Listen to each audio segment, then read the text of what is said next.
Show, don't tell. In a lot of filmmaking, there is this sort of rule that you may have heard about.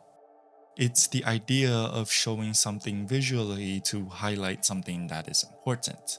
It could be a character's motivation, their reasoning for why they act, or sometimes an explanation for what is going on in the story.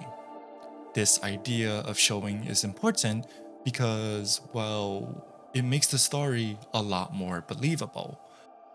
Like, for example, if I was to tell you the story of, let's say, Spider Man, would you believe that he is this self sacrificing, funny hero, or would you believe me if you were to be shown those traits?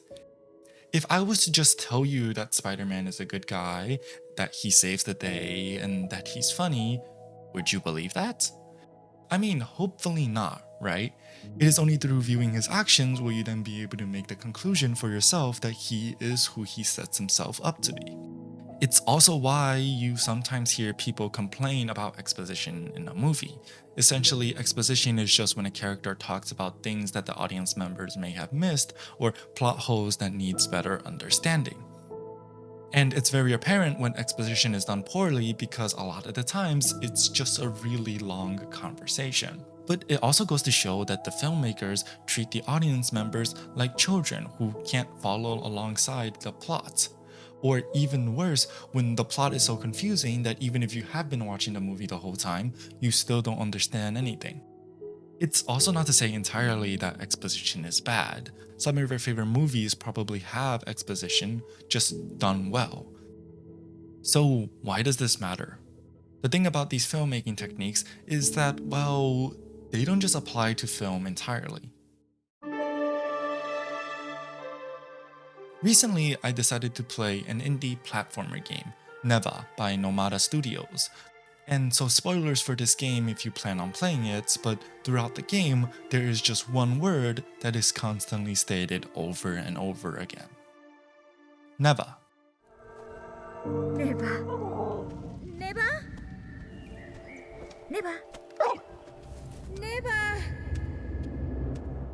Now, Neva is the name of the wolf, and we, playing as Alba, have to travel across the world throughout the 4 seasons as an evil corruption takes over.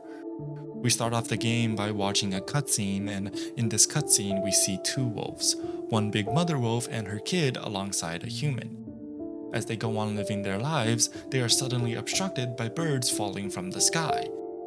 As they go and examine the birds, we see that they are slowly withering away, and then a bunch of black monsters starts to attack them. The cutscene ends with the mother wolf dying to the corruption, and the woman being left with the baby wolf as they cry over the body of their now deceased mother. Then we jump into the game. As we traverse throughout the seasons destroying these monsters alongside our pet wolves, we come to learn slowly about the world as the corruption takes over.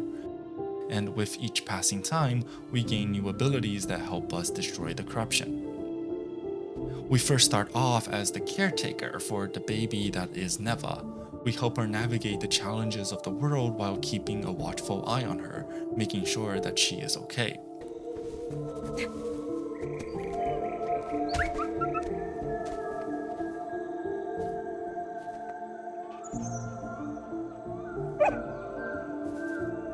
Later on, as the season progresses, Neva grows up, and alongside that, she learns new abilities, eventually becoming the one to protect us. She then finds herself another wolf and leaves to start a family with him. We are then left alone to travel by ourselves until we reach the final boss, and during the final boss fight, Neva appears again and helps us take the boss down.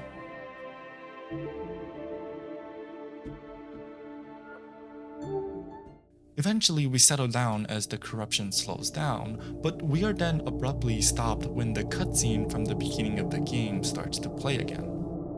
We then learned that the wolf that we've been traveling with this whole time was actually the mother wolf from the beginning of the game, and after sacrificing herself, destroyed the corruption for good.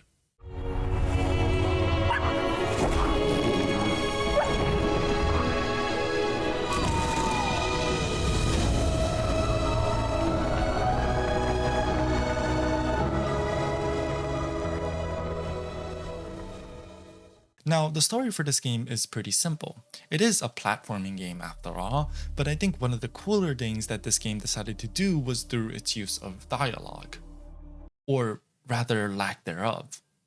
As I said earlier, there was really only one word that was said throughout the entire game. The word Neva is the name of the wolf. Aside from it just being a cute way to call out to our pets, it was a way for us as the player to experience a story without the use of any sort of dialogue, through intonations by itself. When Neva was missing from the screen, you can hear the panic in Alba's voice. When they were just chillin', you can hear that too. You can essentially tell the mood of the story just based on how our character yells for Neva. And since the game was limited to its use of dialogue, it meant that they had to create distinctions through visual means. I mean, it's pretty obvious that the black monsters are not the good guys, but the artistic direction of this game was just really pretty. You can feel each passing environment, be it in a forest or a lake. You can feel the change in weather as it gets colder and colder. It's so simple, yet it looks so good, and that's kind of beautiful.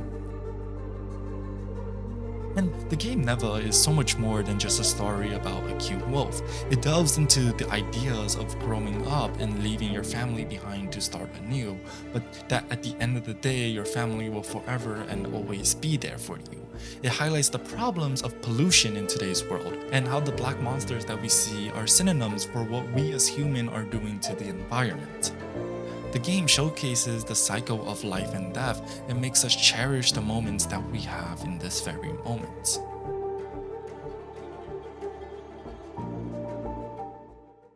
I don't know if you've watched any films of the past, but when films and movies were just being created, they didn't have any sound at all. That meant that people at the time had to compromise in some ways, and most of the time that meant expressing ideas through the lens.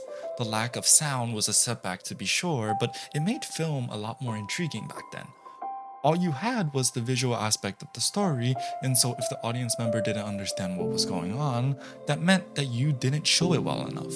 During this era, many films used slapstick and exaggerated movements so as to get their point across. And when sound was eventually introduced, some at the time called it the death of film comedy.